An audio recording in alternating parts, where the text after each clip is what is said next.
안녕하십니까. 황태순 TV의 황태순입니다. 2021년 5월 17일 월요일 오전입니다. 월요일 한 주가 시작되는 바로 월요일입니다. 오늘 매일신문 전 정치부장 이상곤 부장 모시고 이번 한 주 정치판의 흐름 월요일 아침부터 잡아보도록 하겠습니다. 안녕하세요. 안녕하십니까. 드디어 벗었습니다. 드디어 제가 뺏겼습니다. 양복 뺏겼습니다. 자, 이번 주에 국민의힘 6.11, 그러니까 6.11 전당대회의 후보 등록이 이번 주에 있죠. 그렇죠. 이번 주 토요일이 될 겁니다. 네네. 5월 22일. 네네. 예. 이제 일단 5월 20일 후보 등록하면은 아마 5월 28일 금요일 날 본경선 진출자를 갖다가 발표할 것 같아요. 지금 그렇게 되겠죠. 지금 몇 명이 나온다고 해요? 지금 현재까지 당 대표 출마를 선언한 사람은 7명입니다. 7명, 현재 7명이고. 초선 2명, 나머지는 이제 주호영 의원 등 이제 중진들 5명, 이렇게 7명인데 네네. 총 지금 남아 있는 사람이 이제 나경원, 이준석 이런 사람들까지 또 뭐 심재철 이런 부분들까지 전부 다 합한다면 총 한 13명까지 출마를 할 수가 있을 것 같은데 네네. 그 안에 지금 권영세 의원도 지금 불출마 선언을 해버렸죠. 뭐 네. 이래서 네. 10명 안짝으로 들어올 가능성도 좀 충분히 있습니다. 그래요. 지난번 서울시장 보궐선거 때도 마찬가지였습니다만 예. 원래 보면 뭐 9명인가 나왔는데 거기다 4명으로 압축하지 않습니까? 압축을 해야죠. 사전 여론조사를 해서 여론조사를 통해서 이제 컷오프를 합니다. 컷오프를 해야죠. 컷오프를 해서 아마 그 본경선 진출자를 다음 주 금요일인 5월 28일 본경선 진출자를 발표하고 이제 그 사람들을 갖고 뭐 합동연설도 TV 토론도 해서 드디어 6월 11일 전당대회에서 이제 보면 뽑을 텐데 이번에 포인트를 몇 가지를 나눠서 봐야 돼요. 저는 한 3가지 정도로 나눴는데 말이죠. 네네. 지금 현재 이제 초선들이 아주 맹렬하게 출마를 하면서 중진들을 이슈를 만들어내고 있는 중입니다. 초선 대 중진. 그러니까 신구 대결이라고 할 수 있죠. 세대 교체구나. 신구 대결 좋다. 예, 세대 교체, 신구 대결 이 부분이 어떻게 될 것이냐 한번 보시면 좋을 것 같고. 예, 두 번째 포인트는 두 번째는 이제 지금은 조금 당 내에서 전반적으로 좀 정신을 차려가고 있는 것 같더라고요. 네네. 전통적인 지지 기반인 영남을 욕을 해대면서 맨 처음에 이제 영남 배제로 나와요. 영남 배제로. 네, 영남 배제로 나왔지 않습니까? 그러니까 네. 영남이냐 아니냐. 네. 이 부분이 지금은 그렇게 논란은 이제 많이 숙졌지만 그래도 기본적으로 영남 대 이 수도권 이런 부분에 대한 대결도 관전 포인트가 될 것 같습니다. 세 번째 포인트는 세 번째는 아무래도 지금 이제 가장 큰 그 정치적으로 우리 야권의 기대주라고 할 수 있는 네. 윤석열 전 검찰총장 있잖아요. 네네. 이분을 과연 그러면 국민의힘에서 내가 그러면 잘 데려올 수 있는 사람이다. 그 다음에 또, 그 윤석열보다는 우리가 먼저 자강을 해야 되는 거 아니냐. 그러니까 윤석열이냐 아니면 자강 우선이냐. 그렇죠. 윤석열을 영입을 하느냐, 아니면 윤석열 영입을 반대하느냐. 반대하는 것 같지는 않아요. 예, 그래서 예. 자강 우선이라고 대표님 말씀하신 그런 쪽이 맞겠죠. 자, 그럼 이제 하나하나 한번 짚어보도록 하죠. 우선 뭐 역순으로 한번 짚어보겠습니다. 윤석열부터 먼저 한번 짚어볼게요. 예. 윤석열 전 검찰총장 같은 경우 지난 4.7 보궐선거 앞두고 메시지를 강하게 내지 않았습니까? 네. 그때 보면은 4.7 보궐선거의 의미가 무엇이다 라고 이야기했고 심지어는 자기 구순에 노부지 그러니까 아버지, 늙은 아버지 모시고 나와 사전투표도 하면서 강렬한 메시지를 보낸 이후에 또 잠수했었어요. 그렇죠. 잠수하다 어제, 그러니까 5월 16일 일요일 날, 타임도 일요일 날 알더라고. 옆에 꾼이 있어. 꾼이 있는 거야. 왜냐하니까. 옆에 참모가 좀 있는 것 같아요. 있어. 제대로 이 정치판을 알아. 왜냐하니까 일요일 날은 언론이 항상 목이 말라 있습니다. 그렇죠. 일요일 어제 보니까 갑자기 5.18, 사실 내일이구나. 내일이 이제 5.18입니다만. 그렇죠. 5.18 문제를 놓고 강력한 메시지를 냈어요. 예. 그걸 어떻게 봐야 될까요? 아니요, 저 시적절하고, 네. 그 다음에 또 내용도 충분히, 윤석열 전 검찰총장을 에게 네. 그거는 국민적 기대 뭐 이런 부분들 생각하면은 네네. 내용도 저는 적절하다고 봅니다. 예. 왜냐하면 또 그 5.18 관련해 가지고는 5.18이 실제로 이 특정 진영 지금까지는 좌파 진영이라든지 아니면 특정 지역 전남 광주라든지. 예, 뭐 이렇게 전유물 같이 그렇게 됐었는데 네. 그런 부분들이 아니라 네. 5.18 정신이라고 하는 거는 네. 기본적으로 헌법의 가치, 네. 그다음에 독재 전제 뭐 이 부분에 대한 거부와 저항, 네. 뭐 이런 말씀을 하시는 거 보니까 제대로 지금 현재의 문재인 정부에게도 일침을 가하는 것이기도 하고 문재인 정부 스스로는 상당히 뜨끔하게 받아들였을 겁니다. 그렇습니다. 이제 5.18 하면은 5.18고 앞서 우리 이상권 부장 말씀하신 대로 특정 지역과 특정 세력의 전유물 같이 여겨지지 않았습니까? 최근만 해도 보면 설훈 의원 등 73명의 의원들이 이른바 5.18 민주화 유공자법 어쩌고 저쩌고 해서 자자손손 대대로 해먹겠다라고 했다가 김영환 전 장관이 들이받아버렸잖아요. 그렇죠. 나는 정말 화무치한 행동이었죠. 그렇죠. 네. 내 이렇다면 내가 차라리 5.18 민주화 유공자증 버리겠다. 반납했어요, 그분 실제로. 이야, 참 대단한 분입니다. 훌륭한 분입니다. 예. 황태순 TV에 매주 목요일날 나오고 계십니다. 이제 그런 부분에서 일침을 가했고, 저는 오늘 보니까 이제 그 윤석열 총장이 오늘도 보니까 조선일보하고 또 인터뷰를 했어요. 예. 보니 이거예요. 정말 옆에 선수가 있어. 그러니까 딱 해서 보궐선거 앞두고 싹 그러니까 사람 목말라 할 때 윤석열은 이런 메시지야 턱 던져놓고 쫙 잠수 타다가 한 달 반 만에 한 달 반 만에 나와서 5.18 지금 딱 던지면서 앞서 말씀하신 대로 5.18은 특정 지역과 특정 세력의 전유물이 아니다. 둘째, 그 다음 바로 조선일보랑 인터뷰에서 5.18과 뭘 조졌냐, 이거 조졌어요. 야, 문재인 정부 너희 5.18 갖고 맨날 그렇게 우려먹으면서 너 왜 북한에 대해서는 찍소리도 못하고 북한 인권법 그렇죠. 그거 하는데 맨날 기권하고 앉았고 그 다음에 지금 미얀마 김여정이 이야기에 벌벌 떨고 그렇지. 미얀마 사태에 대해서 미얀마 사태 군부 뒤에는 중국이 있다는 걸 세상이 다 알고 있지 않습니까? 그것 때문에 아니 지금 1,000명 가까운 그 사망자가 나온 미얀마 사건에서 찍소리도 못하는 그 비겁한 너 문재인이야 라고 얘기했는데 제 해석이 맞는 거죠. 그렇죠. 뭐 충분히 그렇게 해석을 해야 되는 것이고 네. 지금 이제 이렇게 윤 전 총장이 정치 활동을 재개하고 그러니까 예. 이쪽 그 국민의힘 당 대표 후보들도 지금은 그러면 그 윤 전 총장을 내가 나서면 빨리 영입할 수가 있다. 주호영 5선의 주호영 의원 같은 경우는 아주 인연이 있었던 모양이더라고요. 그런 걸 이제 마포 포럼에서 네네. 개인적으로 어디 같은 아파트에서 살기도 하고 대구가 지역구니까 대구 내려가면 대구에 윤 총장이 근무할 당시에는 네네. 출퇴근도 뭐 KTX 역에서 이제 한 적이 있고 뭐 이런 그런 인연이 있더라고요. 또 친구의 친구기도 하고. 네네. 그런데 이제 그렇게 해서 본인이 좀 아무래도 당 대표가 되면 그런 개인적인 인연이 있으면 영입을 하는데도 또 뭐 좀 쉽겠죠, 그죠? 네네. 그런데 이제 나경원 전 의원 아직 출마 선언은 안 했습니다만 나경원 전 의원 같은 경우는 네. 윤 전 총장 먼저 데려오는 것보다는 우리가 먼저 선 자강을 해야 된다. 자강론을 또 이야기하고 이렇게 해서 조금 대립을 하는 그런 입장이고요. 네. 초선들이 이제 조금 좀 딜레마인 것 같더라고요. 조선들이 왜요? 처음에는 윤 전 총장 영입에 대해 가지고 상당히 좀 반대하는 듯한 자강론의 무게를 싣는 듯한 그런 그 뉘앙스가 강했습니다. 네. 아무래도 초선들은 지금 현재 국민의힘 대선 후보 중에 한 사람인 유승민 전 의원하고 다 가까운 사람들이에요. 그렇습니다. 그러니까 김웅, 윤희숙, 윤희수, 다음에 이준석 다 이제 유승민 전 의원하고는 가까운 분들인데 예. 유승민 전 의원을 대선 후보로 만들면 뭐 가장 나은 거 아닙니까? 그런데 이제 또 초선 당 대표로는 아시다시피 김종인 전 비대위원장이 네. 초선 당 대표로는 이야기하면서 이분들도 후원을 그렇죠. 하고 뒤에서 지원을 하고 있단 네. 말이에요. 그래서 조금 초선들은 네.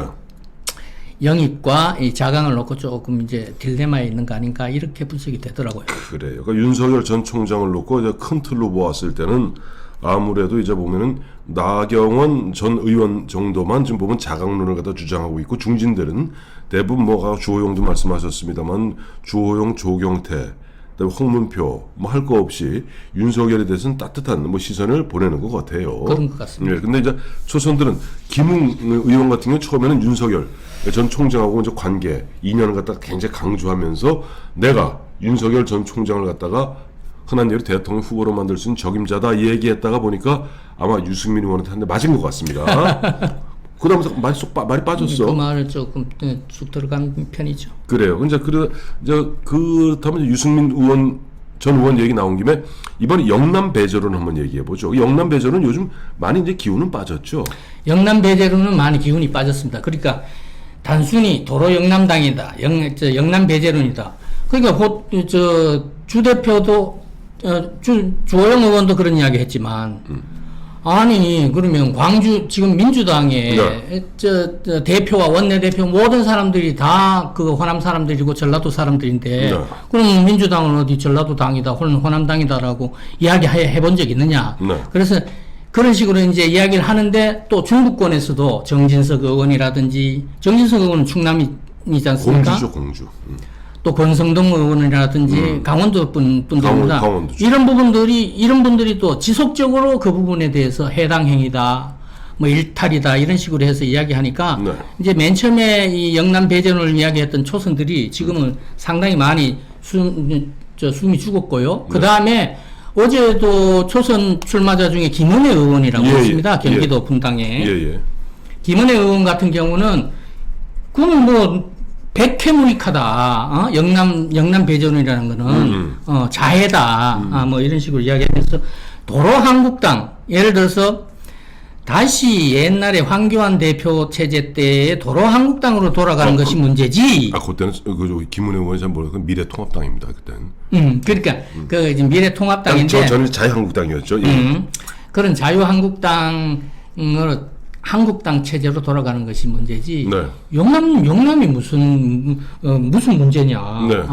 뭐 이런 식으로 해가지고 초선들도 하여튼 상당히 영남 배제론 부분에 대해서는 이제 정리가 된 것 같습니다. 정리된 것 같아요. 이번에 정리하는데 가장 큰 공을 쓴 사람 앞서 말씀하셨던 전 5선의 정진석 의원하고 권성동 의원이 4선이던가요? 하여튼 4선. 예, 권성동 의원 두 사람의 역할이 컸다고 봐요. 그러고 보니까 그 두 분은 그렇죠. 그분은 뭐 호남도 영남도 아니잖아요. 정진석 의원은 충청도고 그다음에 이제 권성동 의원 같은 게 강원도지 않습니까?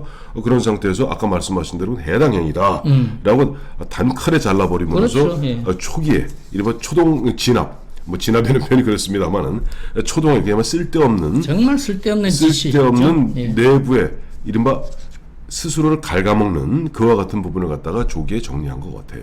자, 끝으로 이제 초선 대 중진 싸움 역시 앞서 김은혜 의원 이야기하셨습니다만 김은혜 의원 이번에 초선입니다. 예. 이 김은혜가 이제 71년생이고 김웅이 70년생입니다. 윤희숙이 70년생이거든요. 참고로 저보다 12살 아랍니다. 같은 계획입니다. 그 다음에 이준석 전 최고위원 같은 경우 85년생입니다. 그렇대요. 예, 참고로 저희 마다들이 85년생입니다. 별 얘기 다 한다. 근데 어쨌든 이제 이 7080이 대거 나오면서 이른바 아저씨 이준석 씨 아저씨론들 치고 나면서 사실 처음엔 굉장히 볼썽사나웠어요. 좀 볼썽사나웠죠. 아저씨 이야기는 특히 비판을 많이 받았습니다. 아저씨 얘기했던 이준석도 참 부적절했고 또 거기에 대해서 또 보면 또 주호영 당시 대표가 좀 발끈해갖고 뭐 803 이야기하고 에베레스트한 뒷산 얘기했던 것 자체도 사실 좀 볼썽사나웠습니다. 네, 근데 어쨌든 이 초선과 중진 대결은 이거는 지금도 여전히 불씨가 지금 타고 있는 것 같습니다. 그렇죠. 아무래도 이건 정말 그 보수 정당인 국민의힘 같은 경우에서는 참 보기 드문 일이었죠. 그렇죠. 예, 보수 정당에서 이런 경우는 어떻게 보면 좀 권장을 해도 뭐 괜찮을 저는 권장하고 그런 있어요. 부분입니다. 초선들 같은 경우는 아무래도 당 쇄신이라든지 네. 세대 교체라든지 네. 인물 교체라든지 뭐 이런 바람이 있으면 네. 아무래도 보수 정당 같은 경우 이제 정체된 그런 부분들에 네. 활력을 좀 줄 수도 있고 그런데 네. 처음에는 이제 그 주호영 의원이 그 에베레스트에 오르려면 좀 경험이 있어야 된다. 네. 뭐 이런 이야기를 이제 도발을 한 거죠. 도발을 해버리니까 예. 그냥 이준석 전 최고위원이 803 803을 5번 오른 분이라는데 그 주의원도 그래서 제가 주의원한테도 한번 물어봤습니다. 왜 그런 말씀을 하셨냐? 그러니까 예, 이제 예. 또 본인은 예. 경험이라든지 아니면 예. 향후 통합 뭐 이런 예, 부분들 예. 생각해서 예, 예. 말씀을 하셨다고 하는데 그 이후에 가만히 보니까 별 득이 될 게 없다고 판단이 되신 거죠. 그래서 지금은 조용하게 자맹을 하시면서 예. 지방 행사, 또 조직적으로 아주 많이 부지런하게 움직이시고 계시더라고요. 그래, 앞서 이제 말씀하셨습니다만은 이제 말 많은 진보 정당, 언필칭 진보라는 좌파 정당에서는 이른바 당내에서 보면 아랫사람들이 윗사람 치받는 게 그 예사입니다. 예. 그러나 이제 보수 정당에서는 하이어라키, 보기 드물죠. 이게 보면 질서, 그다음에 이른바 연공, 서열 등을 중시하는 이 보수 정당에서는 앞서 말씀하신 대로 지금 70, 80 세대들이 그야말로 과거 1970년 초대 민주당, 신민당이죠. 그때는 신민당에서 김대중, 김영삼, 이철성 세 사람이 40대 기술론을 들고 나올 때 그런 어떤 모습을 지금 보여주고 있어요. 그 당시에 보니까 40대 기술론 들고 나올 때 YS가 그 당시 44, DJ가 47, 이철승 씨가 48, 9, 40대 중후반이었습니다. 그러자 그 당시 당 대표 총재였던 유진산 총재가 그 얘기했죠. 구상유취, 입에서 아직도 젖비리 나는 것들이 라고 얘기했는데 결국 40대 기술론을 들고 나온 그 사람들을 통해서 세대 교체가 이루어졌어요. 그리고 그 다음에 나름대로 지금 YS DJ 시대가 이제 70년 중후반부터 펼쳐지면서 거의 지금 40년 가까이를 아직도 그 그림자가 지배하고 있지 않습니까? 그러면서 저는 이번에 그동안 이 보수 정당은 보면 그저 좀 순한 양 같잖아. 사람. 그렇죠. 네, 그런 부분에서 나는 오히려 보면 이준석이다, 김은혜다, 김웅이다, 윤희숙이다 보면 치고 받고 물론 저는 그렇다고 해서 이 네 사람 중에 한 사람이 당 대표 될 거라고 보지는 않습니다. 그러나 제가 한 가지 권장하고 싶은 건 요즘 나오는 이야기가 지금 초선들이 자기들끼리 후보 단일화 하겠다고 그래요. 후보 단일화 움직임이 있고, 네. 제가 볼 때는 결론적으로는 그런 식으로 후보 단일화를 해서 네. 중진들, 예를 들어서 지금 조금 유력한 당권 후보라고 할 수 있는, 지금 현재 출마한 분은 주호영 그 5선 의원이고, 네. 그 다음에 나경원 전 의원이 출마를 한다면, 유력 당권 주자가 될 텐데, 네네. 이분들하고 이제 맞붙게 되겠죠. 네. 맞붙게 되는데, 이렇게 되면 상당히, 지난 5월 2일 날 끝난 민주당 전당대회, 있는 듯 없는 듯, 했던 민주당 전당대회와는 달리, 네. 이제 국민의힘 전당대회는 상당히 흥행몰이를 할 것 같고, 네. 여기에서 이제 초선들 같은 경우는, 세대 교체와 인물 교체를 가지고 이제 당 쇄신을 들고 나오겠죠. 네네. 이제 당 쇄신을 들고 나오고, 네. 그다음 중진들은 아무래도 4월 주 대표 같은 경우는 4월 7일 서울시장 보궐선거 같은 경우에도 아주 압승을 거두고 이랬으니까 네. 원래 국민의힘 같은 경우는 2016년부터 큰 선거 4개나 다 계속 지속적으로 지고 있던데 네. 처음으로 승리한 그런 경험도 있으니까 네. 주 대표 같은 경우는 그런 승리의 경험 뭐 이런 걸 좀 강조를 할 것이고 네. 나경원 전 의원 같은 경우는 좀 나름대로 이제 친박이라든지 이런 조직적으로 표가 좀 있으니까 네네. 그런 부분들 가지고 이제 갈 텐데 하여튼 초선과 중진들의 그런 세대결 내지는 또 입시름이라고도 할 수 있죠. 또 그렇게 경쟁이 상당히 흥미진진하게 진행되고, 그런 부분이 진행되고 그러면은 야당도 내년 대선을 앞두고 있는 야당 입장에서도, 전당대회가 상당히 흥행리에, 성공리에 승사되지 않을까. 저는 그렇게 예상하고 있습니다. 그래요. 제가 이제 보면 앞서 말씀드렸던 이제 7080, 그 네 분들에게 제가 이제 조금 어드바이스 하나 해드리자면은 후보 단일화는 일단 5월 28일 결선 투표자, 즉 컷오프 됩니다. 예. 그러니까 그 컷오프 되기 전에는 후보 단일화 하지 마세요. 솔직히 말해서 김은혜, 김웅, 윤희숙, 이준석 전 네 사람 여론조사상은 뭐 이렇게 저렇게 나옵니다만은 실제 여론조사를 통해서 컷오프 할 거예요. 예. 누가 과연 이번 본선의 본선 리그에 올라가느냐 또 누구가 떨어지느냐 이른바 우열을 좀 가려볼 필요가 있어요. 한번 우려를 가려야죠. 예. 가려보고 그 다음에 그게 자꾸 이제 에스컬레이터가 돼야 돼요. 그렇게 돼야지 흥미진진해집니다. 네. 그래서 예를 들어서 이 네 사람 다가 어쨌든 간에 지난번 우리 서울시장 후보할 때 나경원, 오세훈, 그 당시 오신환, 조은희 4명으로 탁 압축되듯이 뭐 하여튼 뭐 몇 명을 압축할지 모르겠습니다만 압축이 되면은 거기에서 한번 계속 진행해 가면서 결정적 순간에 후보 단일화 해도 결정적 순간에 하십시오. 미리 하면은 재미가 없어. 그러니까 이건 민주당은 국민 이게 이제 순회 경선이라 그때그때마다 투표를 하거든요. 근데 여기는 그때그때 투표를 안 합니다. 예. 쭉 다 돌고 마지막에 마지막에 ALS 투표하고 모바일 투표하고 여론조사에서 결정하는 거니까 마지막까지 마지막 순간에 후보 단일화 하십시오. 그래야지 보는 사람 재미도 있고 앞서 말씀드린 대로 그야말로 늘 착한 순한 양 같은 이 보수 정당에도 때로는 조금 보면 망아지 같은 예. 그 다이나믹 어떤 역동성 그거 좋잖아요. 아주 바람직하게 잘 가지 않을까 생각하고 있습니다. 그래 어쨌든 이제 6월 11일 국민의힘 전당대회 앞두고 5월 20일 이번 주 토요일 날 어쨌든 후보 등록 있게 되고 앞서 이제 초선과 중진의 대결 신구 대결 그다음에 이쯤은 많이 불이 꺼졌습니다만 영남 배제론과 이른바 전국 정당 이야기 그다음에 윤석열 전 검찰총장을 나는 잘 데려올 수 있다 아니다 윤석열을 이야기하기 전에 우리가 아생 연후 살타 즉 우리의 힘을 먼저 키워야 되는 것 아니냐 같은 이런 쟁점들이 나름대로 치열하게 맞붙고 있다는 그런 흐름 한번 이상곤 부장과 함께 잡아봤습니다. 감사합니다.